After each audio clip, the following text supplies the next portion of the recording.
Hey guys, welcome back to another video of Road to $10,000 per month. Today is currently day 26 of the challenge and it is the 9th of February 2024, right? So if you're new to the channel, welcome, and if you've been consistently watching my videos, welcome back.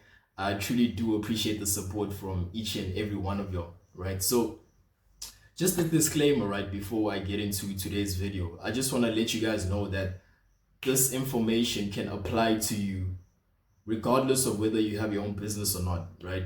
So whether you have your own business, whether you're a student, whether you're planning on starting your own business, whether you currently have a job or applying for a job, it does not matter, right?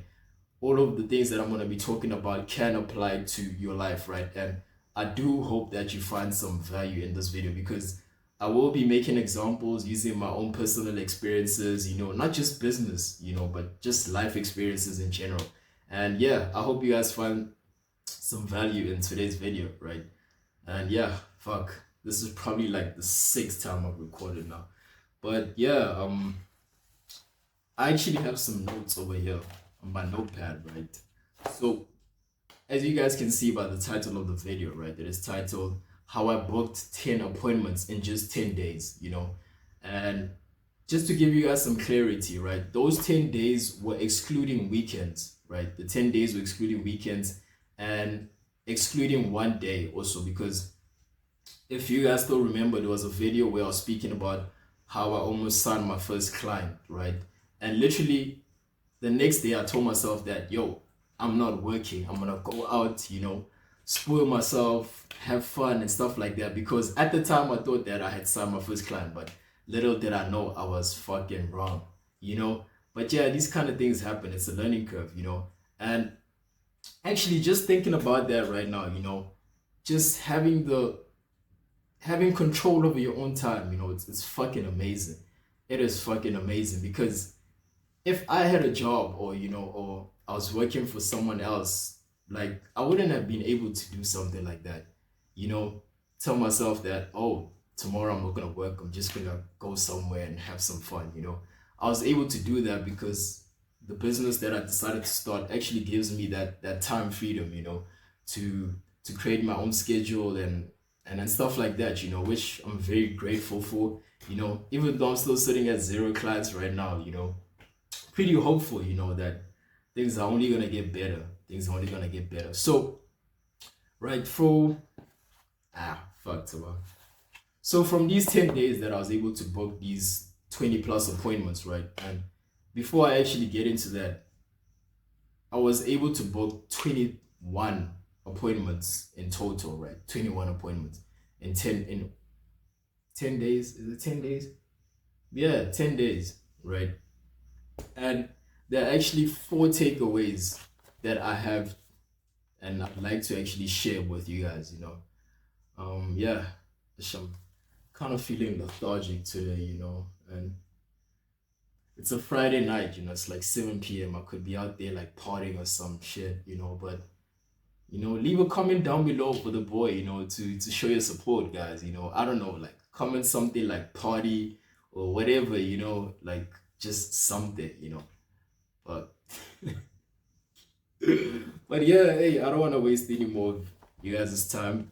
So I want to get right into the four key takeaways that I learned from booking these 21 appointments over 10 days, right? So key takeaway number one is offer, right? You have to make sure that you have a pretty good offer. Like your offer has to be fucking good. Like for me personally, what I've learned is that the offer is the most important thing. You know, you have to make your offer so sexy and so irresistible that when you're pitching it to someone else, that person feels stupid, saying no to that offer. Like that's how you should position your offer, you know. And if I could make like an example, actually I've got a good example, right? Let's say there's two guys, right? There's two guys that want the same girl, right? Guy number one tells the girl that, hey, you know what, this Saturday, come to my place, Netflix and chill, let's just have a conversation, whatever. That's guy number one's offer. And guy number two is like, yo, let me actually take you out on a date, you don't have to pay for it, don't worry. I'll pay for your transport, I'll pay for your food, like which offer would you take as that pretty girl, obviously majority of girls would take the one of going out on a date and stuff like that, especially if the guy decides to pay for transport too and all that, because that offer is better than guy number one's offer. Guy number one's offer, I mean, he just wants you to come to his place, and just Netflix and chill, but I guess if you actually like the guy and all that, it really doesn't matter. But putting all of that aside, right? Just like focusing on the offer, like the offer straight, I mean, I've been in guy number one's position before, and it is fucking painful, And when I think about it now, like it actually makes sense, because it's like if I was the girl, I would actually pick the offer that suits me the best, Because imagine it's a Saturday, girls love having fun, right? And guy number one is like, yo, this Saturday, we don't have to go anywhere, let's just go sit at the park. We'll contribute 50-50 for the food, and stuff like that. And then guy number two is like, yo, let me fly you out, let's go on a 3-day vacation. I'll pay for your flights, I'll pay for everything, Which offer is sexier than the other one, Obviously it's guy number two, so just thinking about the offer that way, it just puts things into perspective, And then key takeaway number two, right, is volume. Volume. So before I have tried what do you call this? Doing low volume and highly personalized messages, and that did not work for me personally.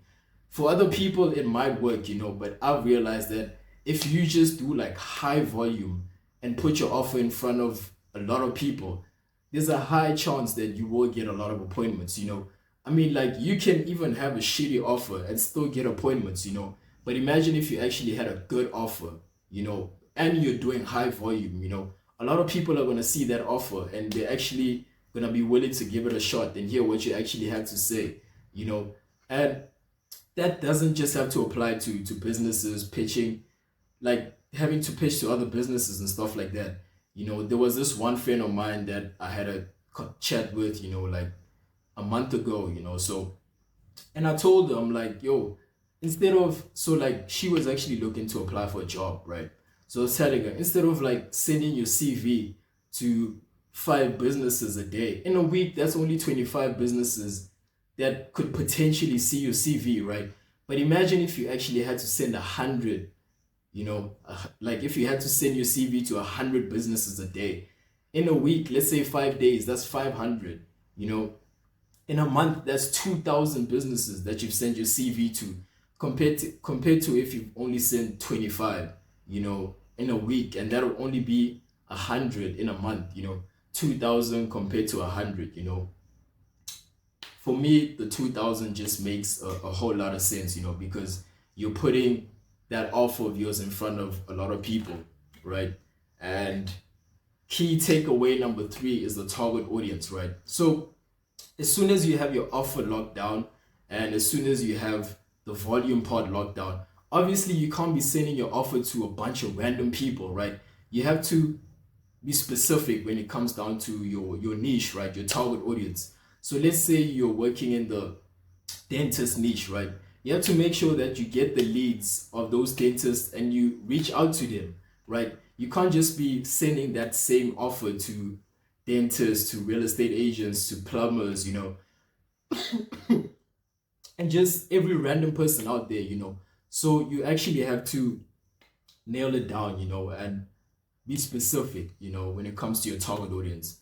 And then key takeaway number 4 is the outreach method, So when it comes to your outreach method, right, it varies from depending on which niche you're actually targeting, and the examples of outreach method could be cold calling, cold DMs, cold SMSs, cold emails, But just because cold calling could work for one niche doesn't mean it could be as effective in another niche, So you have to do your research and see where the people you're targeting hang around the most, Because, I mean, let's take, for example, cold SMS and cold calling, right?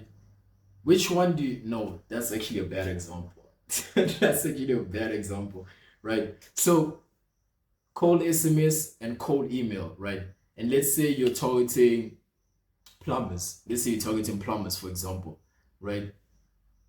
Which one do you think would be most effective, right? Obviously, it'll be the cold SMS, right? Because plumbers are usually, they're actually doing the work, right? They're on the ground and they're doing the work and stuff like that. And they have their phones on them most of the time. They're not on their laptops all day long, looking at the emails and stuff like that. So when it comes to that example, the cold SMS compared to the cold SMS would actually be more effective than the cold email, right? So those are the actual four takeaways that I got from booking all these appointments, right? And yeah, if you guys actually want a part two and you want me to dive deeper into like the results and just a more detailed video of like how I was actually able to do it, just leave a comment down below and let me know. And I really hope you guys have found some value in this video. And that is all for today. I'll see you guys again next week, Monday. Same time, same place. Yes, sir.